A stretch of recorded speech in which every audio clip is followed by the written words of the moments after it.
جب ذی الحجہ کا چاند نظر آ جائے تو ہمیں کیا کرنا چاہیے؟ صحیح مسلم کی حدیث ہے، حضرت ام سلمہ رضی اللہ تعالی عنہ بیان فرماتی ہیں، رسول اللہ صلی اللہ علیہ وسلم نے فرمایا، من رأى هلال ذی الحجہ واراد ان یضحی فلا یأخذ من شعره ولا من اظفاره۔ رسول اللہ صلی اللہ علیہ وسلم نے فرمایا، جو آدمی ذی الحجہ کا چاند دیکھے اور وہ قربانی کا ارادہ رکھتا ہو، اسے چاہیے کہ وہ ان 10 دنوں میں نہ تو بالوں کو کٹوائے اور نہ ہی ناخنوں کو تراشے۔ رسول اللہ صلی اللہ علیہ وسلم نے اس چیز سے منع کیا۔ سامعین محترم، جو بھی حضرات قربانی کا ارادہ رکھتے ہیں، رسول اللہ صلی اللہ علیہ وسلم کا یہ فرمان میں نے آپ کے سامنے رکھ دیا ہے، اس پر عمل پیرا ہونا چاہیے۔ دوسرا مسئلہ جو میں آپ کے سامنے رکھنا چاہتا ہوں وہ یہ ہے کہ جانوروں کا انتخاب کرتے ہوئے کون سے جانور جو ہے وہ لینے چاہیے جن کی دین اسلام نے وضاحت فرمائی ہے۔ بہیمۃ الانعام سے مراد ایک تو اونٹ ہے اور دوسرے نمبر پر گائے، اس کے بعد بھیڑ، بکری، دبا۔ یہ جانور جو ہے قربانی پر کرنے چاہیے، ان کی واضح طور پر نص موجود ہے۔ تیسرا مسئلہ، جب ہم جانور کو خریدتے ہیں قربانی کے لیے تو غور سے اسے چیک کرنا چاہیے، خریدتے وقت کہیں اس کے جسم کے اندر کوئی ایسا عیب تو نہیں کہ قربانی ہی نہ ہو، کیونکہ حضرت برہ بن عازب رضی اللہ تعالی عنہ بیان کرتے ہیں، رسول اللہ صلی اللہ علیہ وسلم نے فرمایا، اربع لا تجوز فی الاضاحی، 4 چیزیں ایسی ہیں جس جانور کے اندر وہ ہوگی وہ جانور قربانی پہ نہیں رکھ سکتا۔ الاوراء بین اورھا، ایسا جانور جو بہنگا ہو اور اس کا بہنگا پن واضح ہو۔ والمدیدۃ بین مرضھا، دوسرا وہ جانور جس کے اندر کوئی مرض ہو، بیمار ہو اور اس کا مرض واضح ہو، ایسا جانور بھی قربانی پہ نہیں رکھ سکتا۔ تیسرے نمبر پر رسول اللہ صلی اللہ علیہ وسلم نے فرمایا، والارجاء بین ذلها والکثیر التی لا تلقی، کہ اتنا کمزور جو ہے وہ جانور نہیں ہونا چاہیے کہ اس کی ہڈیوں کے اندر گودا ہی نہ ہو، لنگڑا نہ ہو، اور ایسا جانور بھی نہیں ہونا چاہیے جس کا سینگ ٹوٹا ہوا ہو، کان کٹا ہوا ہو۔ جس جانور کے اندر یہ عیب ہوں گے وہ جانور قربانی پہ نہیں رکھ سکتا۔ رسول اللہ صلی اللہ علیہ وسلم نے اس بات کی وضاحت کی ہے۔ چوتھا مسئلہ میرے بھائیو، جانور کی عمر کتنی ہونی چاہیے؟ حضرت جابر بن عبداللہ رضی اللہ تعالیٰ عنہ بیان کرتے ہیں، رسول اللہ صلی اللہ علیہ وسلم نے فرمایا، لا تذبحوا الا مسنا الا ان يأسر عليكم فتذبحوا جذعة من الضأن۔ رسول اللہ صلی اللہ علیہ وسلم نے حکم دیا ہے کہ جب بھی تم قربانی کے لیے جانور کرو، اس کو قربان کرو تو وہ 2 دانت کا ہونا چاہیے۔ بھیڑ کے بارے میں، دمبے کے بارے میں یہ واضح فرمان ہے کہ اگر کسی کو نہیں مل رہا تو 1 سال کا جو بھیڑ ہے اس کو قربان قربانی پہ کیا جا سکتا ہے، وہ بھی مجبوری کی حالت میں۔ لیکن افسوس کی بات ہے، جب منڈی کے اندر جائیں تو قصائی ہی مفتی اعظم بنے ہوئے ہوتے ہیں، کہتے ہیں لے جاؤ، یہ پکا کھیرا ہے، لگ جائے گا۔ رسول اللہ صلی اللہ علیہ وسلم نے اجازت دی ہے، لیکن مجبوری کی حالت میں، یہ نہیں کہ دوسرے جانور ہو ان کے ہوتے ہوئے بھی یہ جانور کرنے چاہیے، نہیں۔ دو دانتا ہونا قربانی کے لیے جانور کا یہ شرط ہے، ہمیں اس بات کا خیال رکھنا چاہیے۔ پانچواں مسئلہ میرے بھائیوں، قربانی کرنے کا وقت کیا ہے؟ عید کی نماز پڑھنے کے بعد قربانی کرنی چاہیے۔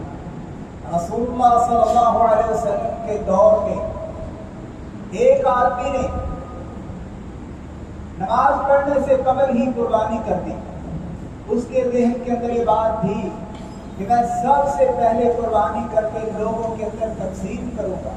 اس کی نیت اچھی تھی، اس کا ارادہ تو بہت اچھا تھا، لیکن رسول اللہ صلی اللہ علیہ وسلم نے فرمایا یہ تیری قربانی نہیں ہوئی، اب تجھے چاہیے کہ تو اس کے علاوہ کوئی اور جانور ذبح کر۔ اس نے کہا میرے پاس ایک بھیڑ ہے، وہ 1 سال کی، رسول اللہ صلی اللہ علیہ وسلم نے اس کو اجازت دی کہ تو کر لے۔ تو میرے بھائیوں، لہذا یہ بات واضح ہے کہ عید کی نماز پڑھنے سے پہلے قربانی نہیں ہو سکتی۔ اگر کوئی کرتا ہے تو اس کی وہ قربانی نہیں ہوگی، صدقہ ہو سکتا ہے۔ چھٹا مسئلہ، یہ سوال بھی لوگ کرتے ہیں کہ جو گھر کا سربراہ ہوتا ہے، قربانی تو وہی خریدتا ہے، تو یہ کیا قربانی باقی گھر والوں کی طرف سے بھی ہوگی؟ بالکل ہوگی۔ اگر گھر کا سربراہ قربانی کرتا ہے، اہتمام کرتا ہے، تو قربانی جو ہے تمام گھر والوں کی طرف سے ہوگی، کیونکہ رسول اللہ صلی اللہ علیہ وسلم کے دور میں صحابہ کرام فرماتے ہیں کان الرجل یضحی بالشاة عنه عن اہل بیتی۔ صحابہ کرام کے دور میں کسی نے سوال کیا، کسی آدمی نے، کہ اللہ کے رسول صلی اللہ علیہ وسلم کے دور پہ آپ کیا کیا کرتے تھے؟ فرمانے لگے ہم تو ایک بکری کرتے تھے۔ اگر کوئی آدمی ایک بکری کرتا تھا تو اس کے گھر والوں کی طرف سے ہو جاتا تھا۔ یہ بھی ضروری نہیں کہ ہر فرد کی طرف سے کوئی جانور جو ہے وہ ذبح ہو۔ اگر آدمی کے پاس استطاعت ہے تو وہ کر سکتا ہے، اس کی کوئی حرج نہیں۔ ایک سے زیادہ تو ہو سکتی ہے اور کرنی بھی چاہیے، اللہ تعالیٰ نے جن کو دیا ہوا ہے، تاکہ غریبوں مسکینوں کے اندر قربانی کا گوشت جو ہے وہ تقسیم ہو سکے۔ ساتواں مسئلہ میرے بھائیوں یہ ہے کہ گائے کے اندر اور اونٹ کے اندر کتنے جو ہے وہ حصے ہو سکتے ہیں۔ حضرت عبداللہ بن عباس رضی اللہ تعالیٰ عنہ بیان فرماتے ہیں قلنا مع رسول اللہ صلی اللہ علیہ وسلم فی سفر فحضر الاضحى فاشتركنا في البقرة 7 وفي البعير 10، کہ رسول اللہ صلی اللہ علیہ وسلم کے ساتھ ہم کسی سفر پر تھے تو عید الاضحیٰ جو ہے وہ آ گئی، تو ہم نے گائے کے اندر 7 جو ہے وہ حصے رکھے اور اونٹ کے اندر 10۔ یہ 2 حدیثیں آتی ہیں اونٹ کے بارے میں، اونٹ کے اندر 7 حصے بھی رکھے جا سکتے ہیں اور 10 بھی رکھے جا سکتے ہیں، گائے کے اندر صرف 7، اونٹ کے اندر 7 بھی ہیں اور 10 بھی ہیں، گائے کے اندر صرف 7 ہیں، نہ اس سے کم ہو سکتے نہ اس سے زیادہ ہو سکتے، کیونکہ سنت یہی ہے۔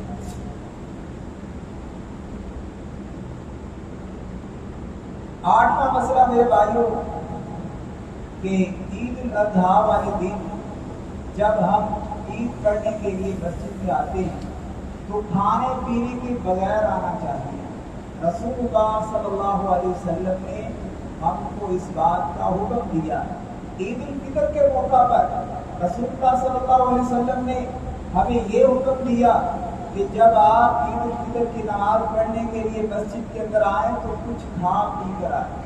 عید الاضحیٰ کے بارے میں یہ ہے کہ عید کی نماز آپ پڑھنے کے بعد جب گھر میں جائیں تو پھر جا کے آپ جو ہے وہ کھا پی سکتے ہیں۔ نواں مسئلہ یہ ہے عورتوں کے حوالے سے کہ خواتین جو ہے وہ عیدگاہ میں آ سکتی ہیں یا نہیں آ سکتی؟ جی میرے بھائیوں، بالکل آ سکتی ہیں۔ رسول اللہ صلی اللہ علیہ وسلم نے باقاعدہ عورتوں کے لیے یہ حکم جاری کیا ہے کہ عورتیں عیدگاہ کے اندر ضرور شامل ہیں۔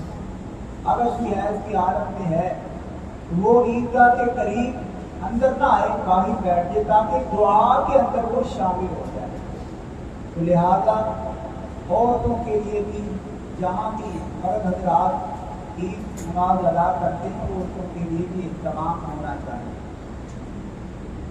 10واں مسئلہ، امام کی ابتدا میں جو ہے نماز عید ادا کرنی چاہیے۔ یہ نہیں کہ اپنی مرضی سے آئیں، ہر آدمی اپنی نماز پڑھ کے جو ہے وہ گھر میں چلا جائے، نہیں، رسول اللہ صلی اللہ علیہ وسلم کا یہ طریقہ نہیں۔ 11واں مسئلہ، جس آدمی کے پاس استطاعت ہے وہ قربانی نہیں کرتا، اس کے بارے میں رسول اللہ صلی اللہ علیہ وسلم کا فرمان سن لیجیے گا۔ اللہ کے رسول صلی اللہ علیہ وسلم نے فرمایا، من وجد سعة لأن يضحي فلم يضحي فلا يحضر مصلانا۔ جس آدمی کے پاس استطاعت ہو وہ استطاعت ہونے کے باوجود قربانی نہیں کرتا، وہ ہماری عیدگاہ کے قریب نہ آئے۔ رسول اللہ صلی اللہ علیہ وسلم نے اس کو اپنی عیدگاہ کے قریب آنے سے منع کیا۔ ایک آدمی اللہ نے اس کو مال دیا ہے، دولت دی ہے، اللہ نے اس کو استطاعت دی ہے قربانی کی، وہ قربانی کر سکتا ہے لیکن وہ نہیں کرتا۔ رسول اللہ صلی اللہ علیہ وسلم نے ایسے لوگوں کے لیے حکم جاری کیا ہے تو ہماری عیدگاہ کے قریب نہ آئے۔ یہ بات کہی ہے کہ جس کے پاس بھی استطاعت ہے اسے ہر صورت میں قربانی جو ہے وہ کرنی چاہیے، اس پہ فرض ہے۔ جس کے پاس استطاعت نہیں ہے وہ اس چیز سے بری ہے۔ ہم تو دعا کرتے ہیں اللہ تعالی ہم سب کو قربانی کرنے کی توفیق عطا فرمائے۔ رسول اللہ صلی اللہ علیہ وسلم کا ایک اور فرمان میں آپ کو سناتا ہوں، یا ایھا الناس ان علی کل اہل بیت فی کل عام اضحیہ۔ اے لوگوں، ہر گھر والوں کا ایک قربانی جو ہے وہ ضروری ہے، کرنی چاہیے۔ ہر گھر کے اندر ایک آدھی قربانی ضرور ہو جن کو اللہ تعالیٰ نے استطاعت دی۔ 12واں مسئلہ میرے بھائیوں، ہم نے قربانی کرنی ہے، کرنی کس کے لیے؟ اللہ کے لیے کرنی ہے۔ اللہ تعالیٰ نے یہ حکم دیا ہے فَصَلِّ لِرَبِّكَ وَانْحَرْ۔ آپ نماز پڑھیں، قربانی کرنی ہے تو صرف اللہ کے لیے کرنی ہے۔ قُلْ إِنَّ صَلَاتِي وَنُسُكِي وَمَحْيَايَ وَمَمَاتِي لِلَّهِ رَبِّ الْعَالَمِينَ۔ کہہ دیجئے کہ میری نماز، میری قربانی، میرا جینا، میرا مرنا سب کچھ اللہ کے لیے ہے۔ جو اللہ کے علاوہ قربانی کرتے ہیں اللہ تعالیٰ کی ان لوگوں پر لعنت ہے۔ جیسا کہ رسول اللہ صلی اللہ علیہ وسلم کا واضح فرمان ہے، لعن اللہ من ذبح لغیر اللہ۔ جس نے غیر اللہ کے نام پر قربانی کی، جانور کو ذبح کیا، اس پہ اللہ تعالیٰ کی لعنت ہے۔